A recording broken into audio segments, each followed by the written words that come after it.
Welcome to the Your Best Kept Business Secret Podcast, where we'll help you monetize, grow, and market your business to give you the business that you really deserve. Follow us on Facebook, Instagram, and on Twitter. Just search for Your Best Kept Business Secret or drop in to www.marcford.uk and get even more ideas, thoughts, and strategies on how to get the business you deserve. Now, here's your host, the UK's best kept business secret, Coach Marc Ford.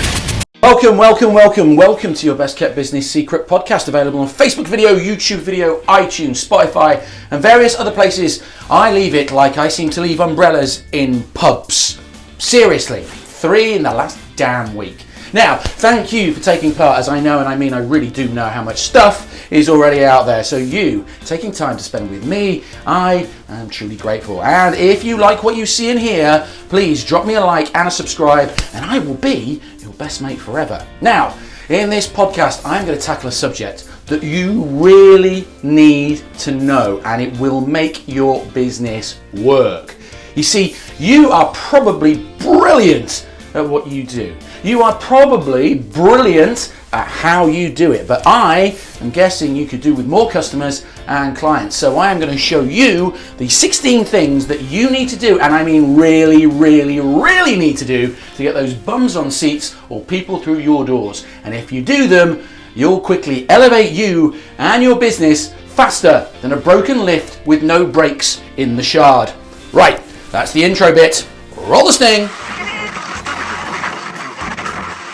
So, one of the biggest issues with running a business is the fact that when you started it, you were really good at what you did. And what I mean by this is that you were a good lawyer, a good baker, a good tinker, a good tailor, a good candlestick maker. You kind of know what I mean.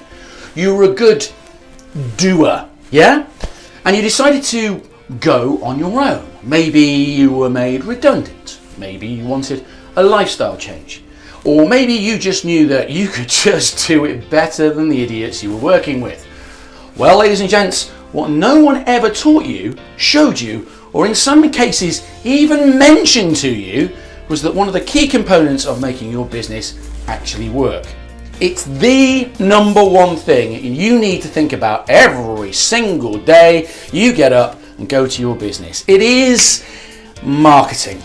Making your marketing the number one thing you do every day, and with a passion rather than making it a chore, and you, my friend, will have a successful, growing, amazing business that you deserve. So, here are the 16 things you need to do now, and I mean now, to make your business work. Number 1, you must have commitment to your marketing problem. Okay, so nobody likes marketing, and in some cases, marketers don't like marketing, especially when it comes to their own business, let alone others' businesses.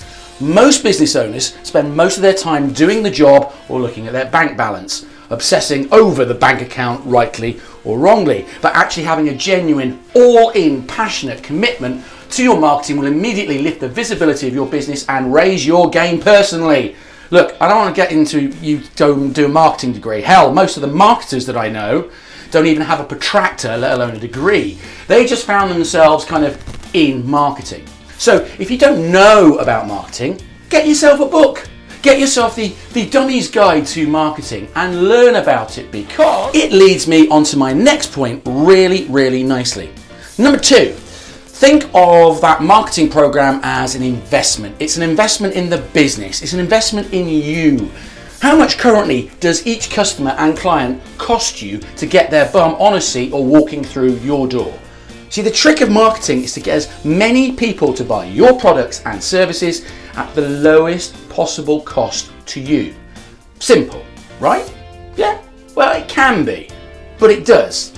And I'm going to tell you a secret here. So come in. Come here, come, listen, come, real close. It's going to cost you time and money. Fact. #fact.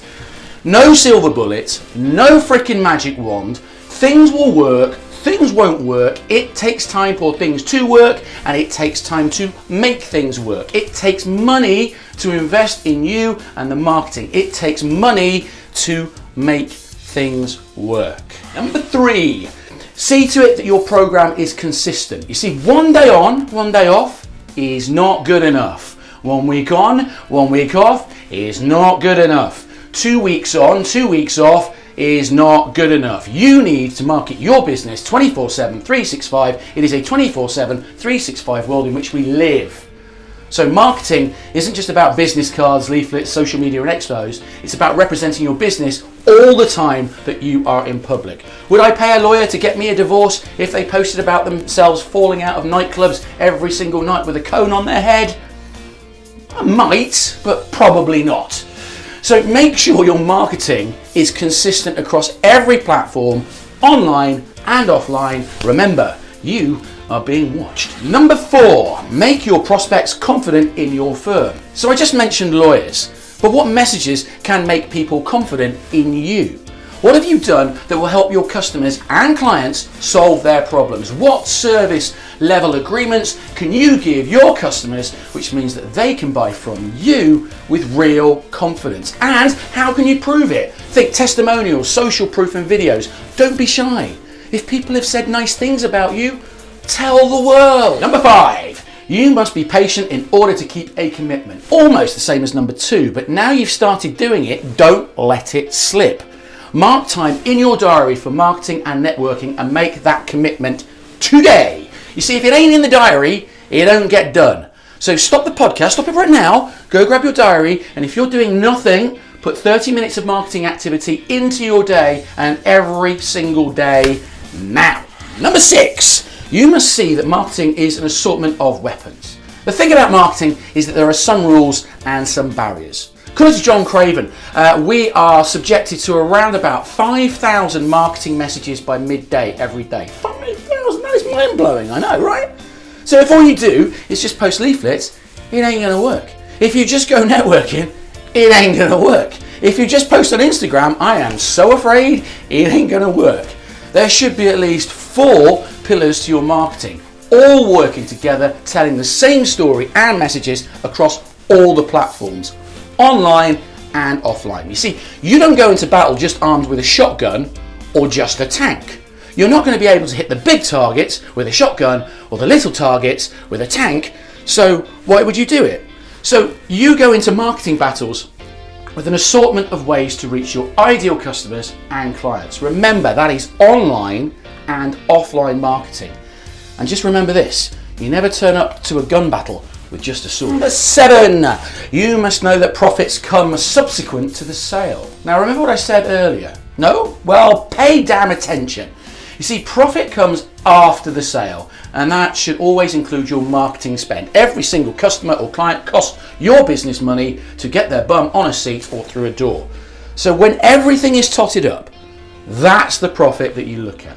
You see, the trick, my friend, is to work hard on your marketing so that it costs you less and less to bring more and more people into the business. Number 8, now you must aim to run your firm in a way that makes it convenient for your customers. Look, we live in a world where everybody wants something now. We also live in a world where we need some sort of life balance, otherwise you end up a snivelling wreck. So I want to caveat this point with the kind of, I know we need to balance stuff, and you are going to win some and you are going to lose some. But how easy is it for a customer to buy your stuff? How easy is it to book a consultation? Are you using just say phone numbers or emails or website? Or are you a really smart cookie that uses a combination of things but also manages the customer's expectations of when you are going to deliver the service or the goods? Remember, it is a 24/7, 365 world, but it doesn't mean that you are on call all the time. Just be honest about what you can do, when you can do it, and just make it as easy as possible for people to do business with you. 9, put an element of amazement in your marketing. Wow, well, knock me down with a stick and a broomstick up my bum. What is the wow in your marketing? What is your real USP or amazing benefit of using you compared to your competition? It's rare that anybody gets truly surprised anymore, so you may kind of have to dig deep for this one. And those who often think they have a wow, you really haven't got one anymore. Think Amazon one-click, same-day delivery, not a wow anymore. others are doing the same. True, they were the market leader, but that was then and this is now. Ask your customers what your amazement is in your business and run with it, because they are usually right. Number 10. Use measurement to judge the effectiveness of your weapons. If you don't measure your marketing against anything, you are just a great big prize plum that needs to be displayed in amongst the other great big prize plums at village shows. You have to measure the spend on the marketing, the amount of clients it brings to you, the products that you sell, where you marketed it, when you market it, how much each sale cost you. So many measurements, not enough time. But if you don't measure it, you may well be throwing money away, or even worse, not spending enough when you are onto a winner. So measure what matters and you'll know what and what doesn't work.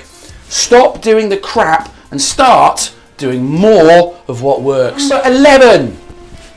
Prove your involvement with customers and prospects by regularly following up with them. You see, marketing isn't just about getting new customers, it's also about keeping the old ones and marketing to them within reason. No spam here. It costs more money to get new customers than it does to encourage the existing ones to stay. The worst thing you can do is ignore them. Take insurance companies as a great example. How pissed off are you when we get the renewal quote and it's gone up with little or no explanation? You see, we then go to their rivals that have been sending us leaflets for weeks and we get 3 lower quotes, only for us to call the current insurer and get a much lower quote than the one they originally sent us. How ridiculous is that? Now, whilst many of us stay with that insurer, some leave and go elsewhere. Now, the point of my story is that we spend too much time, sometimes, going after new customers rather than keeping the old ones happy and updated of what's happening and what they may be interested in. Some don't know everything that you provide, and some may have even just forgotten about you. The occasional email, letter or social media post to say thank you, asking them how they're getting on, goes a million frickin' miles in a world where most just want to move on really quickly all the time. Number 12. Learn to become dependent on other businesses and them on you. Right, this is a doozy, and you need to know something straight out of the blocks, right? Other people have got your ideal customers or clients. You know that, right? Yeah? See, other businesses are selling to them today, day in and day out. Now, the smartest thing you can do is to partner with other businesses that, whilst not in direct competition with you, may be happy to set up marketing with you so you can reach their customers and them yours. So it's a bit like the driving instructor with a used car garage, the used car garage with an insurer, the insurer with an estate agent with a windows and door supplier, and a windows and door supplier with a builder. Mind blowing, right? Get yourself a two-way relationship. It saves having to do a lot of the legwork yourself and saves you a small fortune. 13! You must be skilled with the armament of a marketer, which means technology. If you don't use technology but instead use a carrier pigeon or messages in a bottle, get with the 21st century. Yes, it changes. No, it's not for everybody. Yes, your customers are on there. No, not all of them are on the platform you feel comfortable with. Yes, it can be expensive, and no, it doesn't have to be. So find out what your customers want to use, when they want to use it, and how they want to use it. And then just freaking use it. Number 14. Use marketing to gain consent from prospects and then broaden that consent so it leads to the sale. So you've got someone's email, well done you. Nowadays, that's like getting someone's phone number. Hello, ladies and gentlemen, welcome to the modern marketing dating dance. Now, if you meet someone, so I'm told, and it's been a while, you have to do a mating dance. You don't go straight for the will you marry me line. What you do is you nudge and you nurdle them into going on a date with you. They get to know you, and if they like you enough, they go on a date. Then you go on several dates, and after some time you eventually ask that amazing question. Yes, that's right. Can I have my half of the duvet back? No, I'm joking. You will ask the will you marry me line, and then they say yes.